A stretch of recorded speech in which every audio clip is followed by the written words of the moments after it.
jàmm ji info point net, informer, éduquer et divertir dans la paix. yow mu bëgg a jot xibaar yu sell te woo waaye itam bu ànd ak njàngalee ak xel mu dal ak jàmm gaawal gaaw abonné suñu compte YouTube bi nga xam ne moo di jàmm ji info point net. junj nga léegi ki say wax livre ci mbiru livre boobu sax la ñuy ñëw muy Thierno Alassane Sall mi nga xam ne dafa génne récemment le protocole de l'Élysée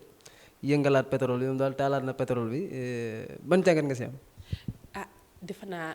ku lire le livre du président Ousmane Sonko pétrole et gaz chronique d'une spoliation di nga xam ne Thierno Alassane Sall dafa appuyer rek li président Ousmane Sonko wax daf ko dëggal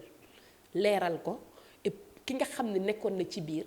apporter ci nag ay preuves. dégg nga keroog déglu nga Moustapha Diakhaté nee na bi ñu méng bu ñaari ndax yaa indi comparaison bi moom nee na mënuñ comparer ñaari parce que Sonko nee na mbasam da cee boole yu ci bokkul. waaw moom kooku avis wam la c'est son avis personnel mais en fait li am solo moom lañ war a jàpp Thierno Alassane Sall je pense que acte bi mu posé c'est un acte très courageux il faut le saluer parce que raar na nit nekk ci posture bi mu nekk xam li mu xam ak ni ñuy waxee naan Sénégal homme d'État noppi ñu bëri xam nañ loo xam ne bu ñu ko waxoon xëy na tey Sénégal dina dépasser fii parce que nag c'est des complots à très haut niveau contre le peuple et contre l'État du Sénégal ndax livre bi boo ko liiree au début da nga koy commencer lire da nga naan ndax lii dinaa ko terminer parce que quand même c'est 500 pages dafa 10 mais plus tu ngay lire plus ngay am envie xam lan moo nekk ci ginnaaw et tu te rends compte juste d'une chose mooy ñi ñu diriger dañu yàpp ñi ñu diriger ormaluñu position bi ñu nekk ni ñu diriger respecté wuñu le peuple ni ñu diriger tey il complote même contre le peuple defe naa le résumé de ce livre man jàngat bi ma ci am bi gën a am solo mooy lépp li nga xam ne mooy suñu ressource naturelle lépp li nga xam ne mooy suñu source yi nga xam ne ñoo ñu mën a permettre ñu am xaalis lépp li nga xam ne moo mën a permettre entreprise sénégalaise yi ñu mën a développer wu on fait tout pour que loolu génn ci loxo sénégalais yi dugg ci si loxo ay étrangers yi nga xam ne mënuñoo jëriñ Sénégal c'est ça qu'il faut retenir avec la complicité de nos dirigeants des dirigeants yu nga xam ne ils sont à la solde de la France il faut le dire hein, parce que Total c'est la France Bolloré c'est la France Orange c'est la France et tous ces contrats là yi nga xam ne c'est des contrats yu nga xam ne c'est désavantageux par rapport au Sénégal ce sont nos dirigeants aujourd'hui ñoo koy appuyer au détriment en fait des vraies entreprises yi nga xam ne ils peuvent profiter aux Sénégalais donc ce problème je pense que tous les Sénégalais war nañ dem lire livre Thierno Alassane Sall parce que c'est un livre bi nga xam ne danañu permettre ñu comprendre ce qui se passe depuis Senghor parce que il n'est pas du question de passé récent il parle de ce qui se passe depuis le foncier du temps de Senghor la manière dont l'État gère aujourd'hui en fait les deniers publics le manque de transparence bi ñuy am sur les marchés aujourd'hui la mainmise de la France sur nos ressources naturelles bradage bi nga xam ne ñu ngi koy brader suñu ay biens au profit d'une puissance coloniale entre parenthèses c'est vraiment c'est une honte en fait ruslu na lool je pense que Thierno Alassane Sall suñu amoon lu ndaw ci moom tey du fanaan këram ndax li mu wax ci livre bi ku ko wax te doonul dëgg doo fanaan sa kër te boobu ba léegi dafa naa apporter wuñu les réponses qu'il faut donc à chacun de juger mais gëm naa ni li mu wax bu dee mooy li am jot na Sénégalais yi jóg jàkkaarloog ñii. junj nga léegi ci sa biir wax am na homme d'état yoo xam ne peut-être am na loo xam ne xam nañ ko toogaale ko est-ce que nekkul ñooñu tam dafa am peut-être lu ñuy jéem a préserver est-ce que tam xam lépp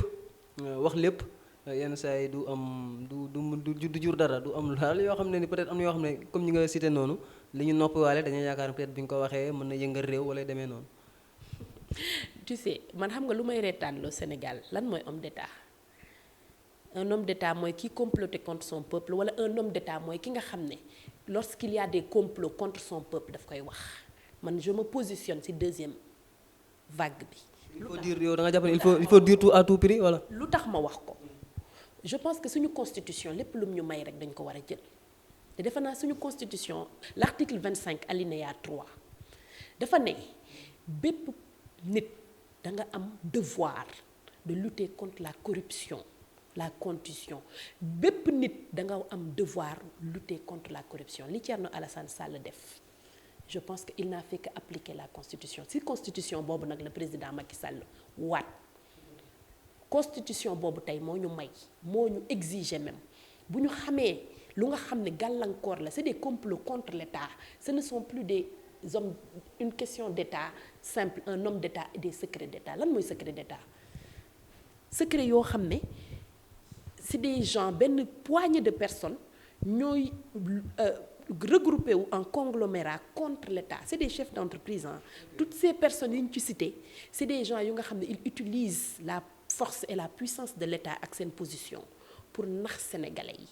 defe naa képp ku xam loolu noppi waale ko c'est un crime contre l'État c'est un crime contre le peuple sénégalais li Thierno Alassane def je pense que c'est un courage politique il a pris son courage à deux mains parce que li mu révélé ci livre bi wane na ni sénégalais yi il est temps que aujourd'hui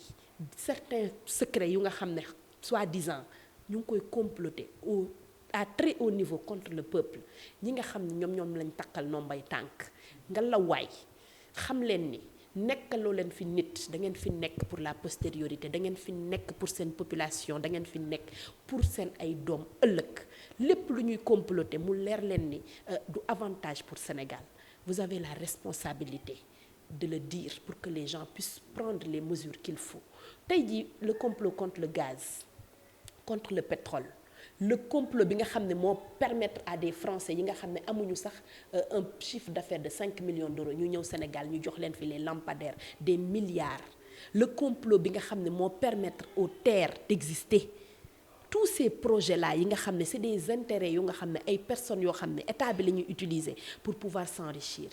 mais suñ ko waxul tey sénégalais yi dañu war a toog rek di continuer di vivre situation boo xam ne metti na torop te duñu xam lan moo ko waral ku mëndoo feen les gens qui nous dirigent ont une responsabilité aujourd'hui certes envers seen ki leen nommé mais ils ont une plus grande responsabilité envers le peuple ngoru nit moo la war a may foo fekkee dëgg wala foo fekkee fu ñuy defee lu dul noonu mu leer na leen nii day lor sa askan nga jël sa ay responsabilité démissionner comme ni ko Thierno Alassane defee bañ ne doo ko signer ba pare boo génnee nga éclairer nit ñi ci lan moo motiver sa décision et je pense que il a eu la position que moi j'aurais eu si j'étais à sa place c'est un acte très noble et c'est un acte bu nga xam ne nit ku am valeur ak vertu moo ko mën a am. ñu ngi lay jaajëfal bu ñu ñëwee léegi dañuy ñëw ci beneen question muy élection locale yi ñu ngi koy waajal mu ngi ñëw d'abord nan nga gisee suppression parrainage bi. pour man suppression parrainage bi. Ça c'est mon avis personnel mais encore c'est une manœuvre politique parce que ku xool parrainage bi li mu mën a jur ci élection locale je précise bien doon na permettre à toute l'opposition au niveau de la base ñu regrouper wu donc forcément liste yi di jàkkaarloog le parti au pouvoir du bëri donc parrainage arrangé wu leen ci élection locale li leen arrangé mooy mu bañ a am parrainage pour mu am pléthore de listes comme ça raw gàddu bi bu amee même bu fekkee ni ñoom su regroupé wuñu seen voix yi soo ko jëlee de manière regroupée ñoo lay ëppale mais soo amee benn distance bu ndaw ak ñoom nga gagné même si tu n'as pas la majorité absolue c'est encore une supercherie politique de la part du président soyons sérieux gis nga Sénégal dañu war a dépasser foo xam ne on utilise les lois et les règlements pour ay comptes règlement politique d'un moment d'un instant parce que élection jëm na li ma arrangé lii la je modifie les choses pour am li ma gënal nañu bàyyi caaxaan bi te ñu xam ni li ñuy wax suñu dëkk la li ñuy wax Sénégal la li ñuy wax suñu ay doom ëllëg la on ne peut pas aujourd'hui jël les collectivités locales ñàkkal leen fayda ñàkkal leen solo ñàkkal leen gëdd ndax képp ku ne développement dëkk tu commences d'abord par les territoires et les territoires sont collectivités locales yi ñoo leen ëmb donc pour dooleel collectivités locales yi il faut donner plus de sérieux à la manière dont on élit ces gens mu bañ a nekk ay calculs politiciens yoo xam ne c'est pour placer encore des gens yoo xam ne ils ne sont pas compétents bëgguñu mënuñu ils sont juste à la solde du parti au pouvoir ñu nekk ci base bi nag di def lu leen neex. On ne peut pas développer un pays avec des calculs comme ça. Le parrainage,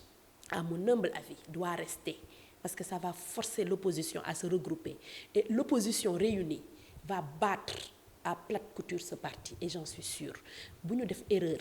bañ a regrouper wu même su fekkee parrainage bi deñ na nañu considérer ne parrainage bi mu ngi fi l'opposition regroupé wu def 2-3 listes seulement contre ce parti wala benn liste sax contre ce parti au pouvoir je suis sûre que ils vont perdre lamentablement d'autant plus que nag c'est le premier test nag grandeur nature et man je suis persuadée que il faut battre ces gens si seen ay fief si seen ay localités et la meilleure manière de le faire c'est de se regrouper comme s'il y avait le parrainage pour les battre et c'est possible. ana naka la Pastef wala coalition jot na di waajal lii di local yi. ñu ngi regroupé wu ñu ngi xool ñi nga xam ne ñoo bokk idéologie nag parce que nag koo mbokkulul idéologie mënoo ànd ak moom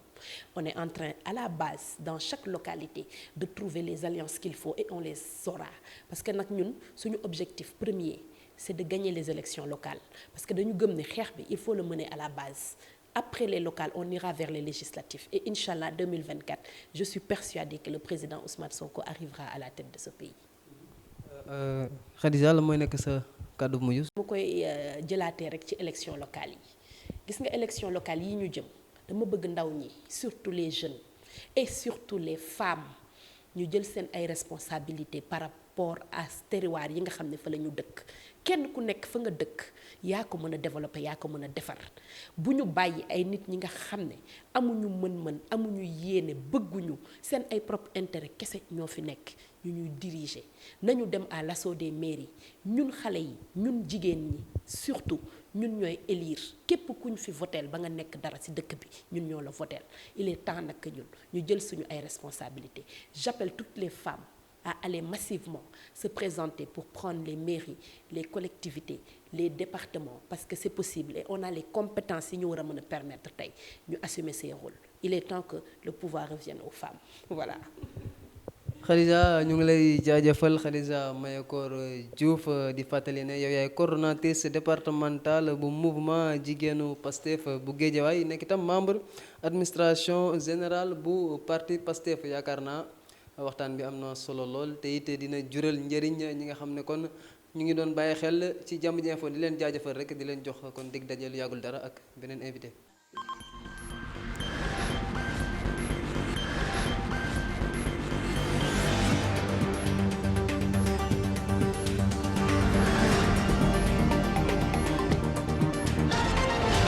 Jamm Ji Info .net informer, éduquer et divertir dans la paix. yow muy bëgg a jot xibaar yu sell te woo waaye itam bu ànd ak njàngalee ak xel mu dal ak jàmm gaawal gaaw abonné suñu compte YouTube bii nga xam ne moo di Jamm Ji Info .net